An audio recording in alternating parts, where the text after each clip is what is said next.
Okay. Hello everyone. I am Jianyu Wang from Southwest Jiaotong University in China. I am delighted to stand here and have this opportunity to share something with you. Today, I will focus on simulation pedestrian flow under vertical bottleneck constraints, how stair configuration affects pedestrian movement efficiency. The presentation have 5 parts. They are background, simulation setup, results, conclusions, and further study, respectively. The first part is background.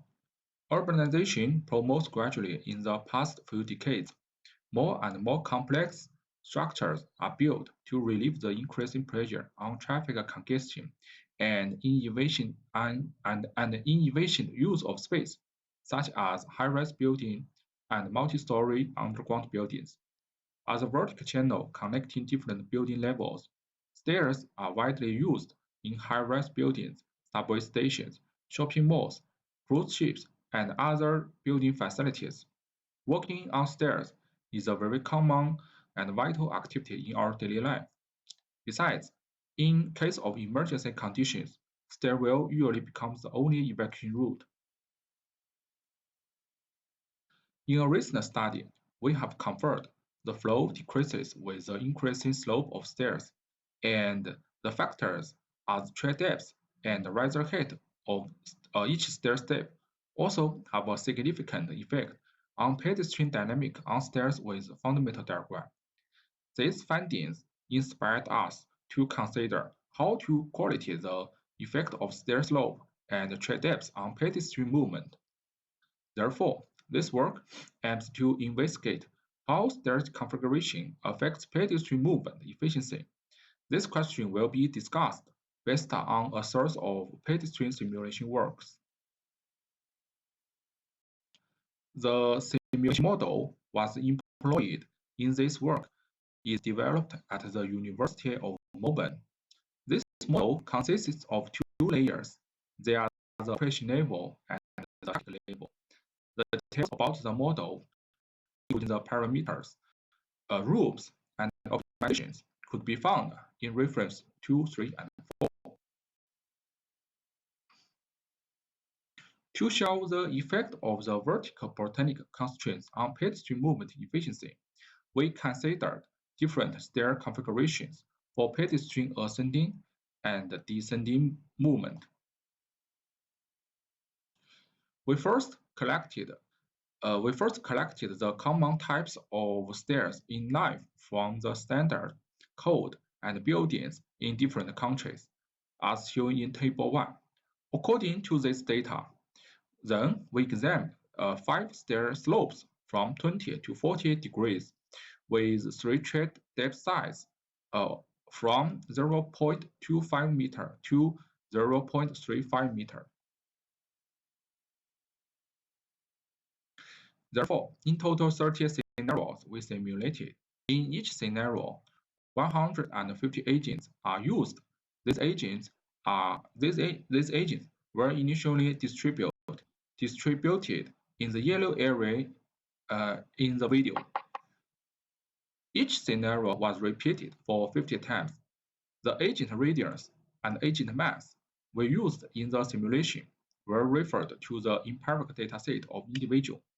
The velocity on the plane for each individual was set to 1.2 meter per second. The simulated agent's velocity on stairs was according to the stair configurations and estimated by a linear regression model in reference 1. Table 2 provides the details of the pedestrian fundamental feature, including the free movement ascending speed, free movement descending speed, and free movement headway distance for each specific simulation scenario. Let's turn to the results part. Due to the accurate estimates of the total evacuation time has become a major concern related to pedestrian capacity of crowded space. We averaged the total evacuation time for all the tested scenarios over 50 repetitions.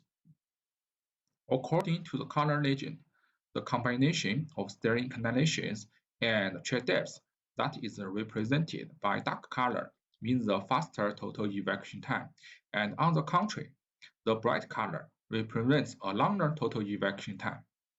According to the data in figure 3, one observation is that for all the tested scenarios, higher stair inclination shows a longer total evacuation time for simulated agents.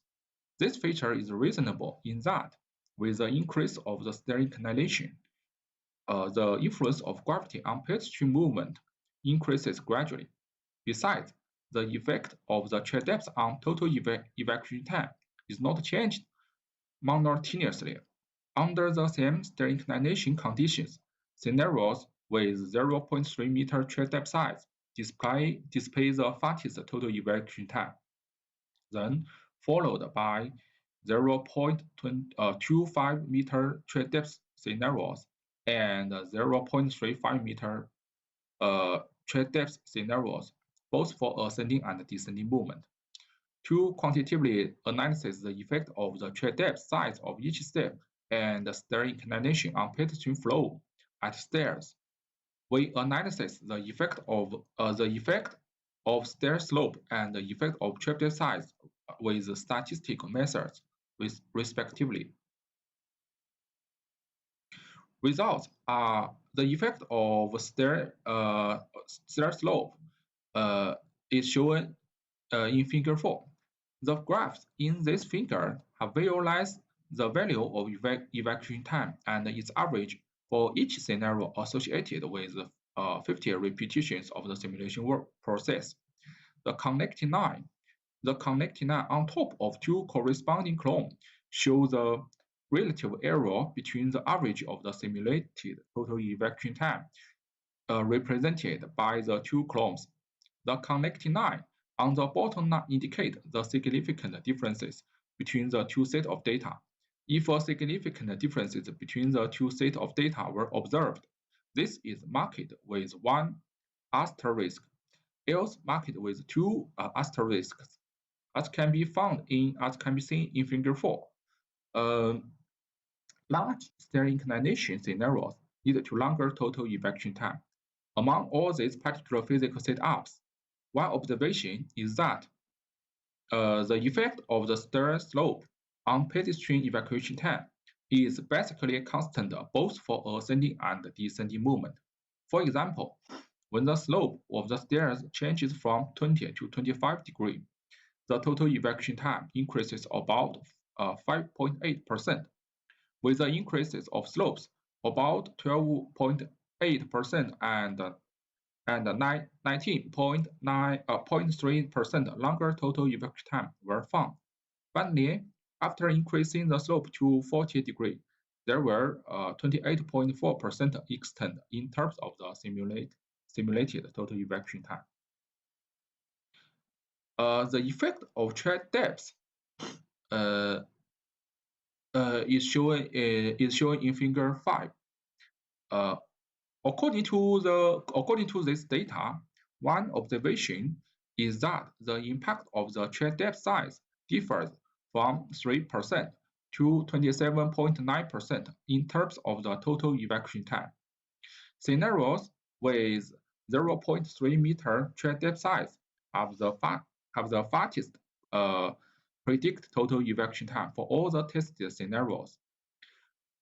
For 0.25 meter chair depth size scenarios, the changes of the chair depth size for about 0.05 meter only have a minimal effect on the predict total evacuation time. And for 0.35 meters chair depth size scenarios, the pedestrian flow capacity decreased about by an average of 21.4%. The first part is the conclusions. In this work, we report on a large number of simulation-based works to investigate how stair configuration affects pedestrian movement efficiency. The conclusions are drawn based on the analysis of the total evacuation time from a series of tested scenarios. The summarized results are as follows. First, our results show that Both stair inclination and tread depth are sensitive to the total evacuation time.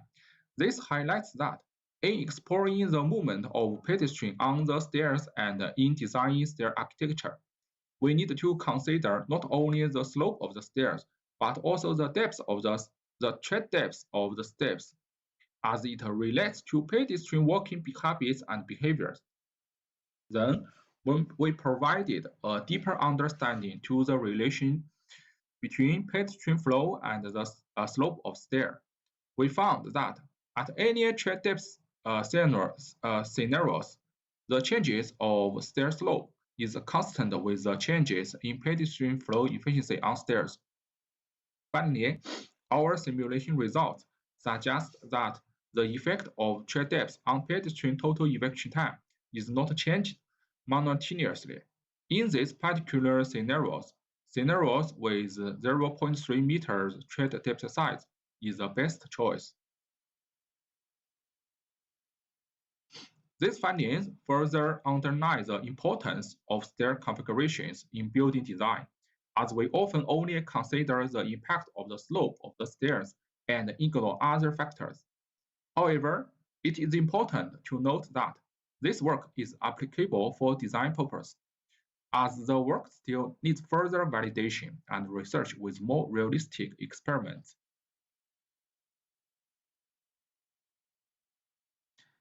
Finally, the authors